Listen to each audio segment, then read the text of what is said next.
오늘날 생명과학의 발달은 인류에게 다양한 혜택을 제공하지만 생명의 존엄성을 위협하는 부작용을 낳기도 한다. 이에 생명윤리의 중요성이 더욱 주목받고 있다. 생명윤리는 생명의 존엄성의 실현을 목적으로 하는데 이는 생명과학도 마찬가지다. 다만 생명윤리는 윤리학적 접근을 통해 생명과학은 과학적 접근을 통해 그 목적을 실현하려고 한다. 그런데 생명과학은 주로 생명의 외적인 현상을 다루므로 생명의 존엄성에 대한 근거를 온전히 밝혀주지 못한다. 따라서 우리는 생명의 존엄성에 대한 근거를 알기 위해 동서양의 생명관을 살펴볼 필요가 있다. 동양의 도가에서는 자연스럽게 태어나고 자라는 걸 인위적으로 조장하는 일이 바람직하지 못하다고 주장한다.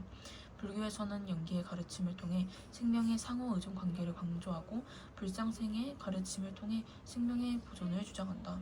서양의 그리스도교는 신의 피조물인 생명은 존엄하면서도 일정한 위기를 가진다고 보았으며 이러한 그리스도교의 생명관은 아퀴나스와 슈바이처의 생명사상을 등을 계승되었다. 이처럼 동서양의 생명관은 모두 생명의 존엄성을 강조한다. 따라서 우리는 생명의 존엄성에 근거하여 생명복제, 유전자 치료, 동물 실험 등을 성찰할 필요가 있다. 생명복제란 동일한 유전 형질을 가진 생명체를 만들어내는 기술을 의미한다. 1996년 포유류인 양을 체세포 회기식을 통해 복제하는 데 성공한 이후 다른 포유류에도 복제가 성공하고 있다. 생명복제는 크게 동물복제와 인간복제로 나뉜다. 동물복제는 점점 증가하고 있는 추세이며 이에 관한 윤리적 성찰이 요구되고 있다. 영국에 사는 리처드와 로라 부부는 반려견 딜런을 뇌종양으로 잃게 되었다. 이후 딜런을 잊지 못한 부부는 한 생명공학 연구소의 도움을 받아 딜런을 복제하기로 했다. 복제 비용으로 67,000파운드의 비싼 비용이 들었지만 그때 망설이지 않았다. 드디어 딜런의 유전자에서 얻은 세포를 통해 2마리의 강아지를 얻은 부부는 딜런을 잃고 싶지 않아서 박제할까 생각했지만 이 편이 훨씬 낫다라며 행복한 미소를 지었다. 동물복제에 찬성하는 사람들은 동물복제를 통해 우수한 품종을 유지할 수 있고 희귀 동물을 보존하며 멸종 동물을 복원할 수 있다고 주장한다.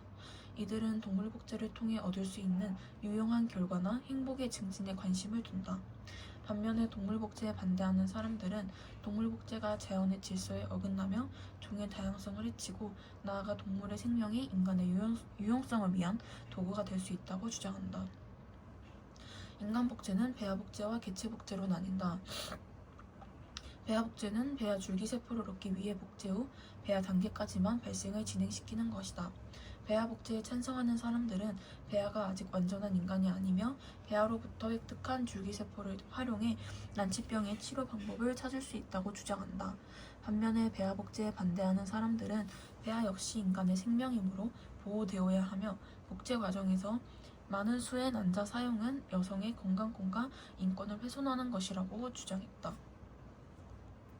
개체복제는 복제를 통해 새로운 인간 개체를 탄생시키는 것으로 일반적으로 인간복제는 이를 가리킨다. 불임 부부의 고통을 해소하기 위해 개체복제를 허용해야 한다는 의견도 있지만 다수의 의견은 개체복제를 금지해야 한다고 주장한다. 그렇다면 개체복제를 금지해야 하는 이유는 뭘까? 첫째, 개체복제는 인간의 존엄성을 훼손한다. 태어난 게 아니라 기술적으로 만들어진 복제인간은 복제를 원한 사람의 의도에 따라 이용될 수 있다. 둘째, 개체복제는 자연스러운 출산 과정에 어긋난다. 인간은 남녀 두 사람의 사랑과 상호 의존에 의하여 태어나는데 한 사람의 체세포로부터 인간이 복제된다면 이러한 상호 의존성이 파괴될 수 있다. 셋째, 개체복제는 인간의 고유성을 위협한다. 인간은 부모로부터 각기 다른 유전 형질을 물려받기 때문에 고유한 유전 형질을 가진다. 그러나 복제된 인간은 체세포를 제공한 사람과 유전 형질이 같으므로 자신의 고유성을 갖기 어렵다. 넷째, 개체복제는 가족관계에 혼란을 준다. 체세포와 난자를 제공한 사람과 복제인간이 부모-자녀 관계인지 아니면 형제-자매 관계인지가 불분명하다. 동물복제와 배아복제에 관한 찬반 논쟁, 그리고 개체복제에 관한 반대 입장은 생명복제가 생명의 존엄성과 자연의 고유한 질서를 해칠 수 있다는 우려에서 비롯한다. 우리는 이러한 생명복제와 관련된 윤리적 쟁점을 올바르게 이해하고 심사숙고하여 생명을 책임있게 다루려는 자세를 가져야 한다. 나아가 생명과학기술은 생명 존엄성의 가치를 토대로 발달해야 한다. 배아복제와 개체복제 과정. 우리나라는 배아 줄기세포를 획득하는 배아복제를 희귀병, 난치병의 치료를 위한 연구 목적에 한하여 제한적으로 허용하고 있으나 새로운 인간의 생명을 출생시키는 개체복제는 금지하고 있다. 생명윤리 및 안전에 관한 법률. 누구든 체세포 복제 배아 및 단성 생식, 인간의 난자가 수정 과정 없이 세포 분열하여 발생하도록 하는 것을 배아를 인간 또는 동물의 자궁에 착상시켜서는 아니 되며 착상된 상태를 유지하거나 출산하여서는 아니 된다. 생명윤리 및 안전에 관한 법률. 누구든지 희귀병, 난치병의 치료를 위한 연구 목적 외에는 체세포 이식 행위 또는 단성 생식 행위를 하여서는 아니 된다. 유전자 치료는 질병을 치료하기 위해 체세포 또는 생식세포 안에 정상 유전자를 넣어 유전자의 기능을 바로잡거나 이상 유전자 자체를 바꾸는 치료법이다. 이 치료법이 확립되면 난치병을 치료할 수 있어 이에 관한 관심과 연구가 증가하고 있다. 체세포 유전자 치료는 자연스러운 과정이 아니라고 반대하는 의견도 있지만 환자의 질병 치료를 위해 허용되고 있다. 그러나 체세포 유전자 치료는 과학적, 의학적, 윤리적 검토의 과정을 거쳤을 때 정당화될 수 있으며 윤리적 검토를 할 때 생명의료 윤리 원칙이 적용된다. 체세포 유전자 치료와 달리 생식세포 유전자 치료에 관해서는 논쟁이 벌어지고 있다. 생식세포 유전자 치료에 관한 찬반 입장의 주요 논건 다음과 같다. 찬성 논거로는 병의 유전을 막아 다음 세대의 병을 예방할 수 있다. 유전병을 퇴치하는 등 의학적으로 유용하다. 유전 질환을 물려주지 않으려는 부모의 자율적 선택을 존중하는 것이다. 새로운 치료법 개발을 통해 경제적 효용 가치를 산출할 수 있다. 반대 논거는 미래 세대의 동의 여부가 불확실하다. 의학적으로 불확실하고 임상적으로 위험하다. 인간의 유전자를 조작하려는 우생학을 부추길 수 있다. 고가의 치료비로 그 혜택이 일부 사람에게 치중되어 분배 정의에 어긋날 수 있다. 우리나라는 체세포 유전자 치료를 제한적으로 허용하고 있으나 생식세포, 배아, 태아에 관한 유전자 치료는 금지하고 있다. 유전자 치료의 허용 여부는 의학적 안정성 및 유용성, 생명의료 윤리 원칙 등을 종합적으로 고려하여 판단해야 한다. 동물 실험은 의학 및 생명과학 연구 과정에서 살아있는 동물을 대상으로 수행하는 실험이다. 신약 개발을 위한 연구, 화장품과 세제 등 공산품의 안전성 검사, 실험 방법, 교육 등에서 광범위하게 동물 실험이 이루어지고 있으며 동물 실험은 우리에게 유용한 결과를 제공해주고 있다. 실험용 쥐, 토끼, 햄스터, 기니피그, 개, 고양이, 돼지, 그리고 영장류 등 다양한 종의 동물이 실험에 사용되고 있으며 실험용 동물을 공급하는 상업회사들도 있다. 그런데 동물 실험과 관련해서 찬반의 입장이 존재한다. 동물 실험에 찬성하는 입장의 논거는 다음과 같다. 첫째, 인간이 동물과 근본적으로 다른 존재 지위를 갖고 있다는 것이다.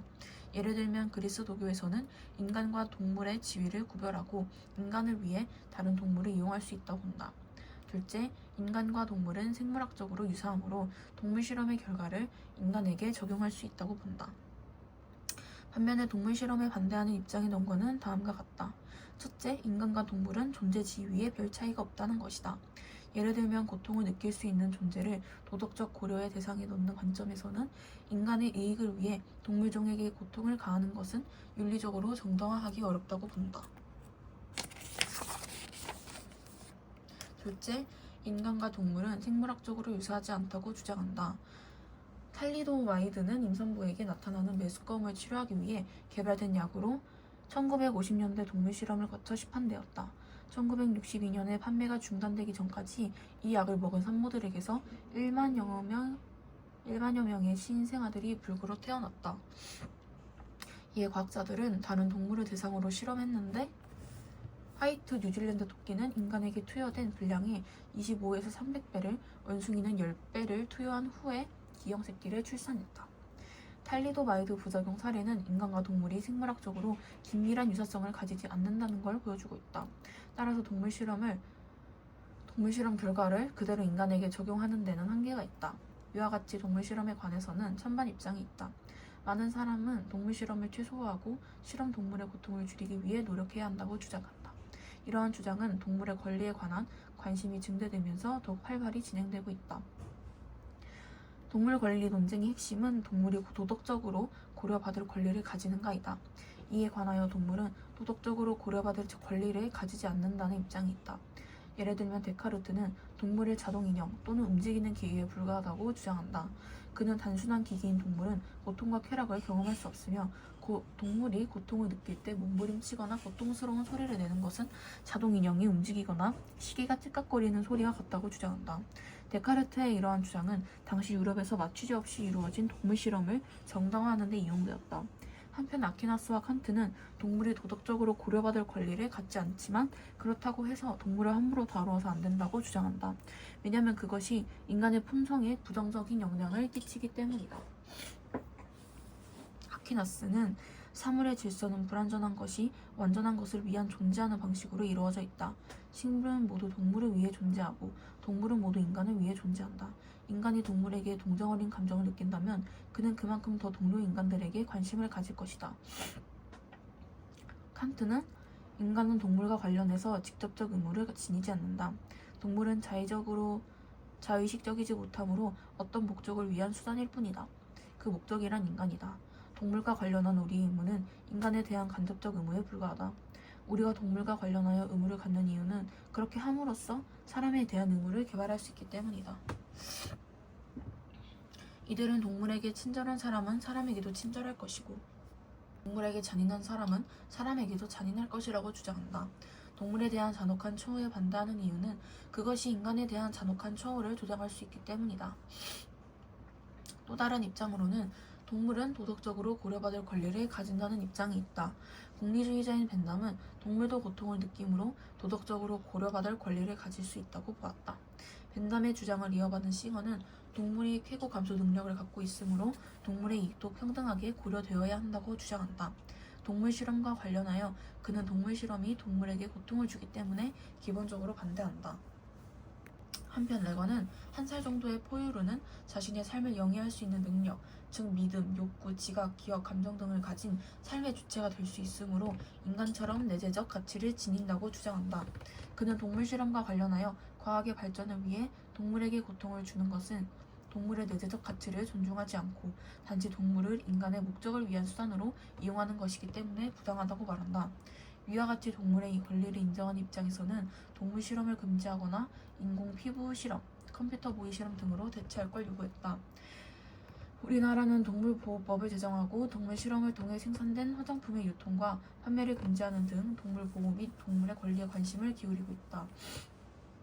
따라서 우리는 동물 실험과 동물 권리의 논쟁을 비판적으로 성찰하여 이에 관한 올바른 윤리관을 형성할 필요가 있다.